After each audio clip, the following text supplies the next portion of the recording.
अस्सलाम वालेकुम। नाज़रीन ग्रामी, गलतियां तो हर इंसान से होती ही हैं, लेकिन उस गलती के बारे में आप क्या कहेंगे कि जिस गलती ने करोड़ों लोगों की जानें ले ली। आज हम आपको एक ऐसी ही हकीकत से रूबरू करवाएंगे कि जिसके खौफनाक अंजाम ने पूरी दुनिया को एक सबक दे दिया है कि खुदा ताला ने किसी चीज़ को बेकार नहीं बनाया।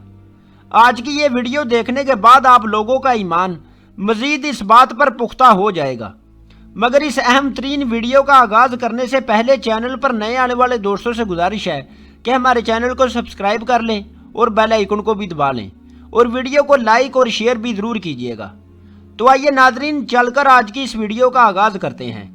मुअज़्ज़िज़ नाजरीन ग्रामी, चाइना आज के दौर में दूसरे किसी मुल्क के हिसाब से बहुत ज़्यादा एडवांस हो चुका है।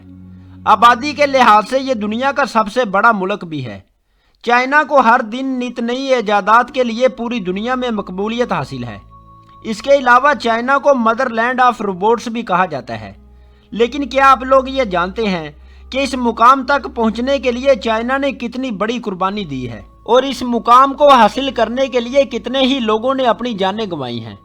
दोस्तों, इस वाक़ये का आगाज़ कुछ यूँ होता है कि 1958 में चाइना के सरबराह माओ ज़ेडुंग ने यह फैसला किया कि चीन को भी अमेरिका और यूरोप के ममालिक जितना एडवांस बनाया जाएगा, क्योंकि उस दौर में ये दोनों खिते सबसे ज़्यादा एडवांस और ताकतवर थे।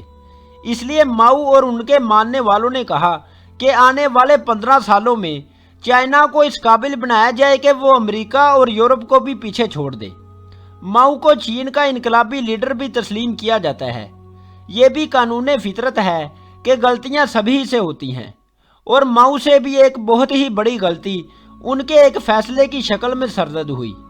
अमेरिका और यूरोप से आगे बढ़ने की चाह में माओ ने एक मुहिम का आगाज़ किया। उस मुहिम को द ग्रेट लीप फॉरवर्ड का नाम दिया गया, जिसका अगर उर्दू में तर्जुमा किया जाए तो उसका मतलब ये होता है कि आगे की तरफ एक बहुत बड़ी छलांग। लेकिन उन्हें नहीं पता था कि यह मुहिम चाइना के लिए तबाहकुन साबित होगी। दोस्तों, दर हकीकत माओ का मानना था कि चीन की तेज़ी से बढ़ती हुई आबादी ही चीन की तरक्की का राज है। उनके मुताबिक अगर इस बढ़ती हुई आबादी की अच्छी तरह नशोनुमा की जाए तो आगे चलकर चाइना के तरक्याती काम बड़ी तेज़ी से आगे बढ़ेंगे।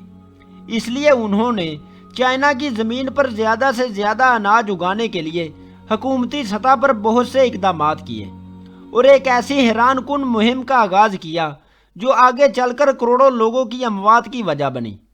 उस मुहिम का ताल्लुक 4 जानवरों से था, जिनमें मक्खी, मच्छर, चूहे और चिड़िया शामिल थीं। माओ का मानना था कि ये चारों जानवर हमारे लिए बहुत बड़ा खतरा हैं, इसलिए इन्हें मार देना चाहिए।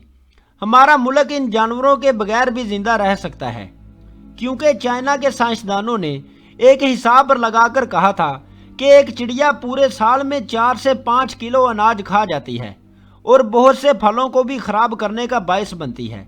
इसलिए अगर इन चिड़ियों को मार दिया जाए तो इंसानों के खाने के लिए अनाज बहुत वाफिर मिकदार में बच जाया करेगा, जिसे दूसरे ममालिक को बेचकर अच्छा खासा मुनाफा कमाया जा सकता है। इसलिए माओ ने इन मासूम परिंदों को मारने के लिए एक मुहिम का आगाज़ किया, जिसका नाम ग्रेट स्पैरो हंटिंग रखा गया।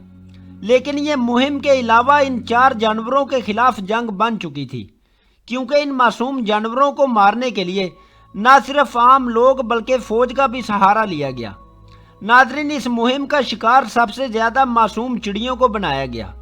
उनको मारने के लिए आम लोगों को कुछ तरीके सिखाए गए और उनको कई ग्रोहों में भी बांट दिया गया, ताकि ये लोग ज़्यादा से ज़्यादा चिड़ियों को मार सकें।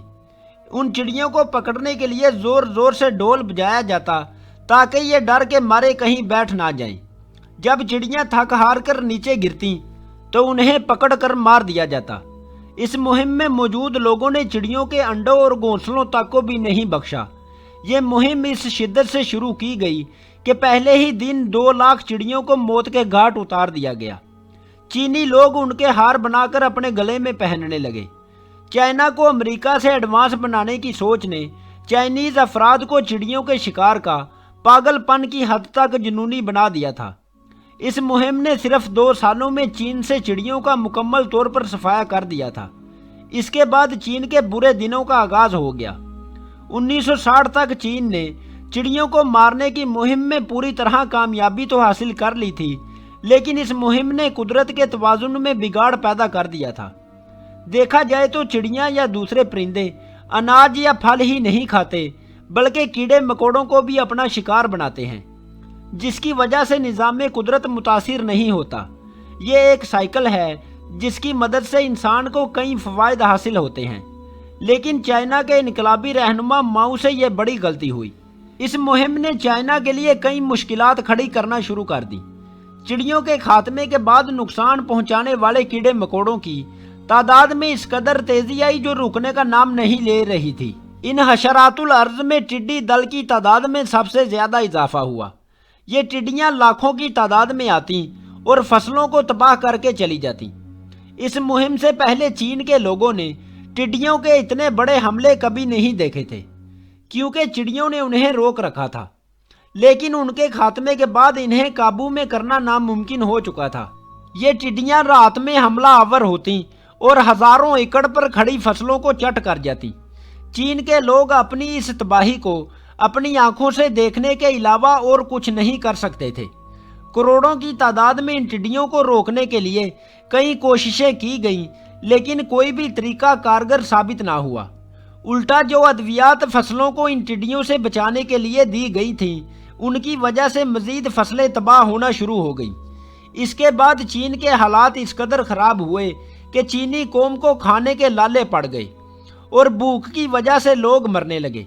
जब माओ को इस बात का एहसास हुआ कि तमाम परिंदे इन कीड़ों मकोड़ों को खाकर कुदरत के निज़ाम ज़िंदगी को मुतवाज़न रखते हैं, तो उन्होंने इस मुहिम को फौरी तौर पर रोकने का हुक्म जारी कर दिया। लेकिन तब तक बहुत देर हो चुकी थी। कुदरती निज़ाम में जो बिगाड़ हजरत इंसान ने अपने हाथों से पैदा किया था, उसे दुरुस्त होने के लिए एक लंबा अरसा दरकार था।